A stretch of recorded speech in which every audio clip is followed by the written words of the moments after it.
Have you experienced answering a phone call and you sensed the other person on the line was angry? He was shouting at you. And then, as the time passed by, you were getting angry as well. You also shouted at him. And then, the rest was history. A conflict arose.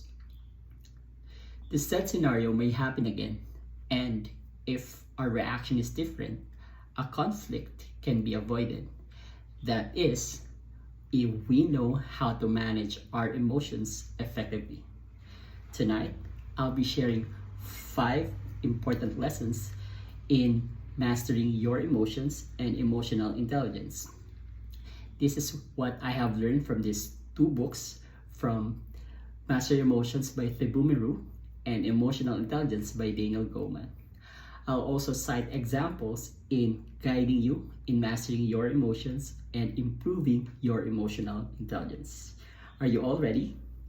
Okay. Lesson number 1. Recognize your emotions. The initial step in mastering your emotions is to recognize them. Thibaus highlights the importance of understanding different types of emotions and how they impact our lives. So, for example, if you're feeling stressed or anxious, take a moment to acknowledge that emotion and how they impact our lives. Personally, whenever I feel anxious, I dig deeper why I feel that. Is there an upcoming deadline or a report to be completed? Then I break down the task into simple chunks.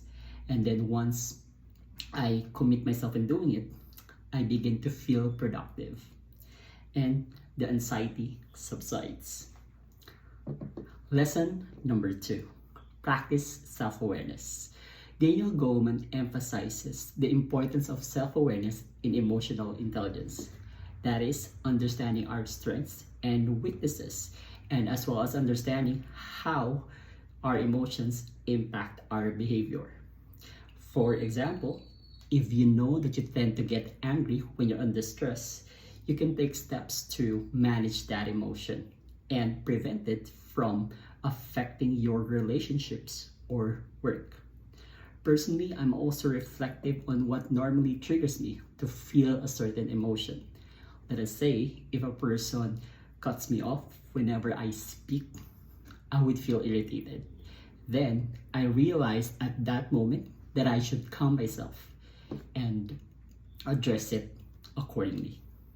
I would inform him or her, let me finish my thoughts first. Likewise, I should be conscious not to cut him or her off so that any conflict may be avoided. Number 3, develop empathy. Emotional intelligence also involves understanding and able to empathize with others.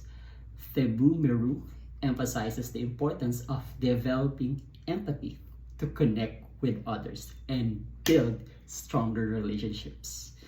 For example, if a friend is going through a tough time, such as a major sickness, try to put yourself in their shoes and understand how they're feeling. At work, whenever someone is telling me that they're not feeling good, having headache, etc., I would say, how are you now?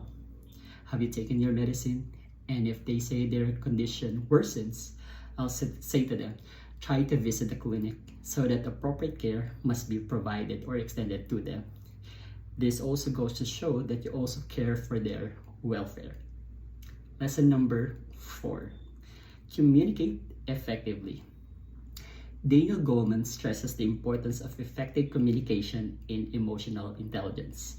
This means being able to express your own emotions in a constructive way, as well as being able to listen and respond to others' emotions. For example, if you're having a difficult conversation with a partner or a coworker, try to stay calm and express your emotions clearly and respectfully. Personally, I practice being honest with my emotions whenever I feel irritated, disappointed, and uncomfortable. But I make sure to communicate it constructively. Let us say I observed that a mistake was made on the production line. Then I would talk to that person in private, understand the situation, and ask what happened. And I would say, I'm not happy about it, but let us work out in improving it or correcting it and ask their input on how to prevent it from occurring in the future. Number 5, master or manage your emotions. Finally, both Thibaus and Daniel Goleman emphasize the importance of managing your emotions to live a fulfilling life. This means learning to regulate your emotions and respond to them in a constructive way. For example, if you're feeling overwhelmed or stressed, take a break and practice deep breathing or meditation to calm your mind. So personally, I practice mindfulness after performing my workout routine. I used to come up and listen to daily meditation practice. And this habit of mine helped me to become more aware of my emotions whenever they arise. I have a sense of inner voice to guide me in maneuvering and handling them effectively ever since I applied or practiced doing it. So there you have it. 5 important lessons from Master Your Emotions by Thibaus and Emotional Intelligence by Daniel Goleman. By recognizing your emotions, practicing self-awareness, developing empathy, communicating effectively, and managing your emotions, you can take control of your life and achieve greater success and happiness. So, the next time a call from an angry person comes in, you know what to do. Just breathe deep and handle it like a pro. Thanks for watching. Remember, stay hungry, stay foolish. I'll see you in the next video.